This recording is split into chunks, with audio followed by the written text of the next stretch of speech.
அனைவருக்கும் வணக்கம். நாம் அவ்வப்போது சகோதர சகோதரிகள் நம்மிடம் எடுக்கக்கூடிய வினாக்களுக்கான விடையை நம்முடைய சிற்றறிவுக்கு எட்டிய வரையிலும் உங்களோடு பகிர்ந்து வருகிறோம். பெரும்பாலும் சகோதர சகோதரிகள் ஆர்வம் காரணமாக அல்ல, ஆர்வ கோளாறு காரணமாக தங்களுக்கு தாங்களே பற்பல விதமான துன்பங்களை உருவாக்கிக் கொள்கிறார்கள். இது பற்றி நாம் பல முறை சொல்லியிருந்தாலும் கூட ஏற்க எவரும் தயாராக இல்லை என்பது வருத்தம் அளிக்கிறது. நம்மை தொடர்பு கொண்ட ஒருவர்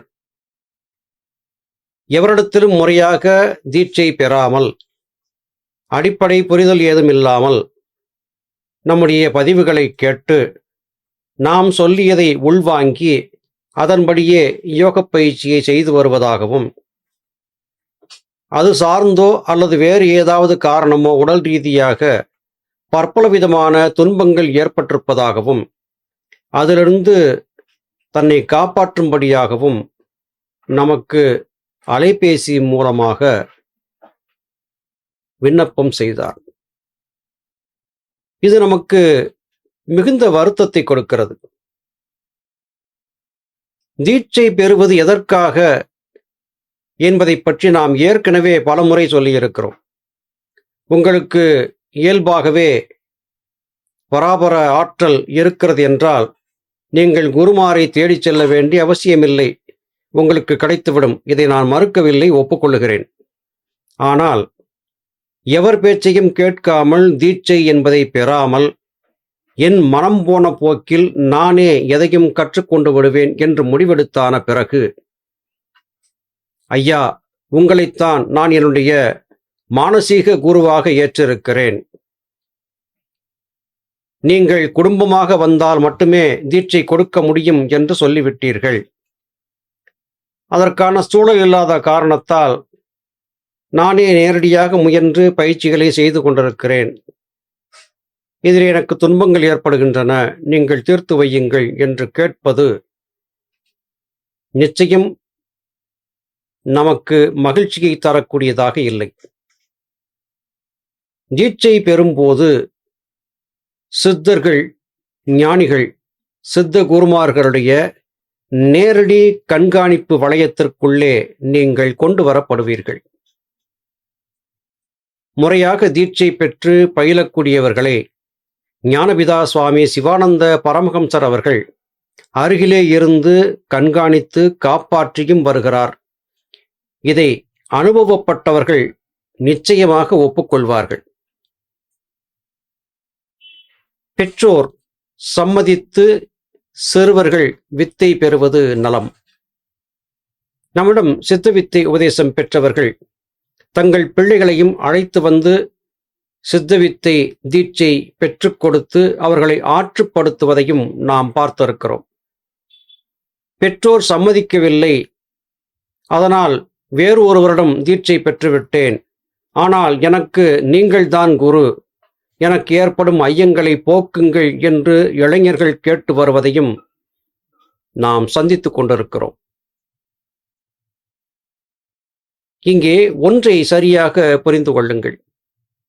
இன்றைய காலத்திலே வியாபாரம் முதன்மையான ஒன்றாக மாறியிருக்கிறது. தண்ணீர், காற்று, உணவு என்று எல்லாமே வணிகமயமாக மாறிப்போய்விட்டது. கையிலே நிறைய செல்வம் வைத்திருப்பவர் நல்ல உணவை பெற்று உண்டு விடுகிறார். இதிலும் ஏமாற்றுக்கள் ஏராளமாக நடக்கின்றன. தொலைக்காட்சிகளிலே அல்லது கைபேசியிலே தொடர்ந்து ஒரு குறிப்பிட்ட உணவு நல்லது நல்லது என்று காட்டிக்கொண்டே இருக்கப்படுகிறது. அதன் மூலமாக தவறான ஒன்றையும் கூட சுலபமாக மக்கள் மனதிலே திணித்து விடுகிறார்கள். அது காரணமாக எண்ணற்ற தொந்தரவுகளை மக்கள் சந்தித்தும் வருகிறார்கள். இது உணவு மற்ற விடயங்களுக்கு மாத்திரமா என்றால் இல்லை.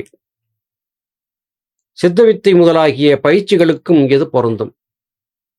நிறைய வியாபாரிகள் பெருகி இருக்கிறார்கள். உங்களுக்கு நான் ஞானத்தை காட்டிக் கொடுக்கிறேன். இத்தனை நாள் வகுப்புக்கு வர வேண்டும். ஒரு நாளுக்கு இவ்வளவு ரூபாய் கட்டணம் கட்ட வேண்டும். இதிலே பல படிநிலைகள் இருக்கின்றன. ஒவ்வொரு படிநிலைக்கும் ஏற்றபடியாக கட்டணம் வசூலிக்கப்படும். நீங்கள் நேரில் வர வேண்டிய அவசியமில்லை. நீங்கள் இருக்கும் இடத்திலேயே இருக்கலாம். உங்களுக்கு நாங்கள் இணைய வழியாகவே காட்டி கொடுத்து விடுவோம். நீங்கள் வர வேண்டாம். ஆன்லைனில் உங்களுக்கு தீட்சை கொடுக்கப்படும். கட்டணத்தை மாத்திரம் நீங்கள் செலுத்தினால் போதுமானது. அது மட்டுமல்ல, உங்களுடைய பயிற்சி தொடர்ந்து கண்காணிக்கப்படும். உங்களுக்கு தேவையான அனைத்து உதவிகளும் செய்யப்படும் என்றெல்லாம் மாய்மாலம் காட்டி ஏமாற்றி இவற்றை செய்து கொண்டிருக்கிறார்கள். சித்தவித்தை முதலாகிய பயிற்சிகளை நேரடியான அனுபவப்பட்டவர்கள் வாயிலாக கற்பது மாத்திரமே சரியானது என்பதை பலமுறை நாம் எடுத்துச் சொன்னாலும் இதை கேட்பதற்கு யாரும் தயாராக இல்லை. சித்தவித்தை பயிற்சி செய்யும் போது உடலில் ஏற்படக்கூடிய வெப்பத்தை போக்கிக் கொள்வதற்காக மூதண்ட கியாழம் என்கிற கியாழத்தை அருந்தும்படியாக நாம் சொல்லியிருக்கிறோம். அந்த கியாழத்தை எப்படி தயாரிப்பது என்பதை பற்றி இணையவெளியிலே சொல்லிக் கொடுக்கப்பட்டிருக்கிறது. நாமும் சொல்லியிருக்கிறோம். இருந்தாலும் அவற்றையெல்லாம் பார்க்க விரும்பாமல் நேரடியாக உடனடியாக அடியனிடமே நேரடியாக கேட்டு தெரிந்து கொண்டு விட வேண்டும் என்றே பலரும் முனைப்பு காட்டுகிறார்கள். மூதண்ட கியாழம் பற்றி ஏற்கனவே சில பதிவுகளிலே சொல்லி இருக்கிறேன். இங்கேயும் ஒரு முறை சொல்லிவிடுகிறேன். அருகம்புல் வேர் ஒரு கைப்பிடி அளவு, ஒரு தேக்கரண்டி பசு வெண்ணெய், 15 முதல் 20 மிளகுகள். மிளகை நன்றாக இடித்தும் அருகம்பேரை சிறிது சிறிதாக வெட்டியும் ஒரு வாணலியில் போட்டு முதலிலே ஒரு கரண்டி வெண்ணெயிலே இவற்றை நன்கு வதக்க வேண்டும்.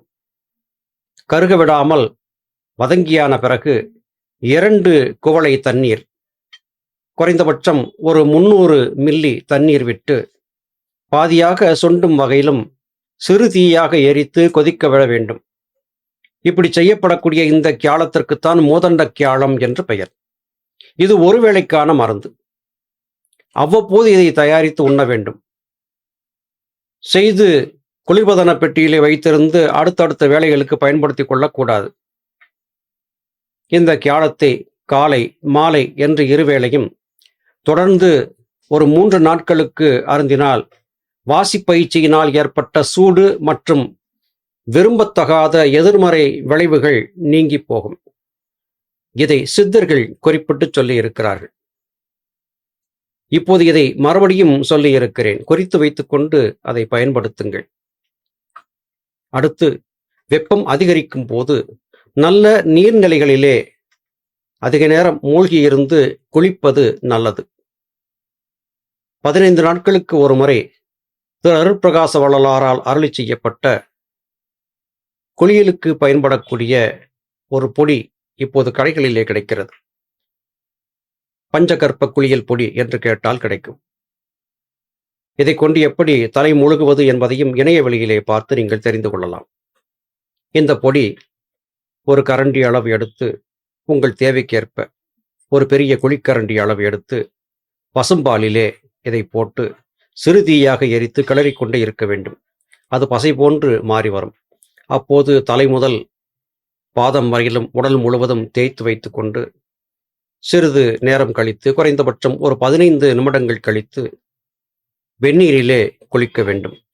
அன்றைய பொழுதிலே குளிர்ந்த பானங்கள் எதையும் அருந்தக்கூடாது. வெயிலிலே செல்லக்கூடாது. இதை 15 நாட்களுக்கு ஒரு முறை செய்யும் போது உடல் சூடு தணிந்து போகும். உடலில் ஏற்பட்ட விரும்பத்தகாத வாயு முதலாகிய உத்தரவங்கள் இருந்தால் அவை நீங்கி போகும். உள்ளே அருந்துவதற்கு மூதண்ட கியாழம், உடலுக்கு குளிப்பதற்கு பஞ்சகற்ப குளியல் பொடி, இவற்றை பயன்படுத்தி அவ்வப்போது உங்கள் உடலை நீங்கள் பாதுகாத்துக் கொள்ளலாம். சித்தவித்தை பயிற்சி பெற்றவர்களிலே ஆர்வமாக பயிற்சி செய்யக்கூடிய சின்னஞ்சிறு குழந்தைகளை பார்க்கிறேன். தவறாக பயிற்சியை செய்து தான் செய்யும் பயிற்சி தவறு என்பதை ஒப்புக்கொள்ளாமல் தடுமாறிக் கொண்டிருக்கக்கூடிய முதியவர்களை பார்த்திருக்கிறேன். சிலருக்கு ஒரு குறிப்பிட்ட விடயத்திற்குள்ளே பிடிப்பு ஏற்பட்டு விடுகிறது.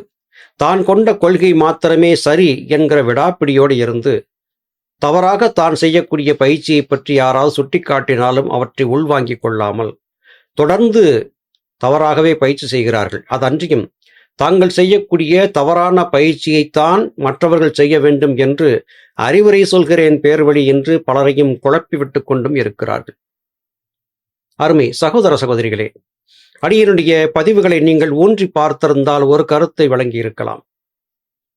எந்த ஒன்றையும் அடிப்படை ஆதாரம் இல்லாமல் அடியேன் சொன்னதே இல்லை. சித்தர் பெருமக்களுடைய பாடல்களை கொடுத்து அந்த பாடலுக்கான விளக்கத்தை என்னுடைய அனுபவத்தோடு கலந்தே உங்களுக்கு பரிமாறி வருகிறேன். ஆதாரமில்லாத எந்த ஒன்றையும் பேச நாம் விரும்புவதில்லை. பூர்வ மத்தியம் சுழுமுனை பற்றியதான வாத பிரதிவாதங்கள் இப்படித்தான் சென்று கொண்டிருக்கின்றன. எவ்வளவு நேரம் பயிற்சி செய்ய வேண்டும் என்பதிலும் தவறுதலான கற்பிதங்கள் சொல்லிக் கொடுக்கப்படுகின்றன. ஞானவிதா தெளிவாக சொல்லியிருக்கிறார், உடல் வியர்க்கும் வரையிலும் பிராணாயாமம், அதன் பிறகு அந்த உஷ்ணத்தின் ஆனந்தத்தை அனுபவிப்பதற்காக நிஷ்டை என்று சொல்லியிருக்கிறார். கொளுத்தக்கூடிய கொடுங்கோடையிலே மணிக்கணக்காக அமர்ந்திருந்து பிராணாயாம பயிற்சிகளை செய்தால் பற்பல விதமான விரும்பத்தகாத விளைவுகள் ஏற்படும் என்பதை நாம் சொல்லியிருக்கிறோம்.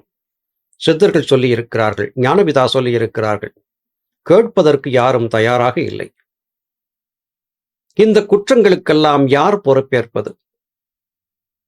இது பற்றி நாம் பலமுறை பேசியிருந்தாலும் கூட மறுபடியும் மறுபடியும் பேச வேண்டிய நிலை ஏற்பட்டதற்காக வருந்த வேண்டியிருக்கிறது. அன்பான சகோதர சகோதரிகளே, தமிழிலே ஒரு வழக்குச் சொல் உண்டு. அழ அழச் சொல்கிறவர் வாழச் சொல்வார், சிரிக்கச் சிரிக்கச் சொல்கிறவர் சீரழியச் சொல்வார் என்று. இங்கே திரும்ப திரும்ப கடினமான வார்த்தைகளை கொண்டோ அல்லது கடுமையான எச்சரிக்கைகளை கொண்டோ உங்களுக்கு சொல்லப்படுவதற்கு காரணம், நீங்கள் தவறான எந்த ஒன்றினாலும் அவதியுற்றுவிடக்கூடாது என்பதற்காகத்தான். குருமார்களுடைய வார்த்தையை சிறமேற்கொண்டு பயணிக்கக்கூடியவர்களுக்கு எவ்விதமான பாதக விளைவும் ஏற்படாமல் முழுமையான பாதுகாப்பு கிடைக்கும். இதை முதலிலே நம்புங்கள். உங்களுக்கு நல்ல விடயங்களை எடுத்துச் சொல்லக்கூடிய எங்களை போன்றவர்கள் நீங்கள் கெட்டுப்போக வழி சொல்வதில்லை, நீங்கள் நலம் வாழவே வழி சொல்கிறோம் என்பதை மனதிலே கொள்ளுங்கள். எந்த பயிற்சியாக இருந்தாலும் நன்கு கற்றுத் தேர்ந்த அனுபவசாலியாக இருக்கக்கூடிய பக்குவப்பட்டவர்களிடமிருந்து மாத்திரமே கற்றுக்கொள்ளுங்கள். வியாபாரம் செய்யக்கூடிய ஆன்மீக வியாபாரிகளை புறந்தள்ளுங்கள். பணத்தை பெற்றுக்கொண்டு பற்பல படிநிலைகள் இருப்பதாகவும் காட்டிக் கொடுப்பதாகவும் மாய்மாலம் செய்யக்கூடியவர்களை தவிர்த்து விடுங்கள். அப்படி ஒருவேளை அது போன்ற நபர்களை சார்ந்து நீங்கள் எதையாவது கற்றுக்கொண்டு விட்டால் அது குறித்து ஏற்படக்கூடிய சாதக பாதக விளைவுகளை எங்களை போன்ற நேர்மையாளர்களிடம் கேட்டு தொந்தரவு செய்யாதீர்கள். நல்லது சகோதர சகோதரிகளே, மீண்டும் மற்றொரு பதிவிலே உங்களை சந்திக்கிறேன். அதுவரையிலும் நன்றி, வணக்கம்.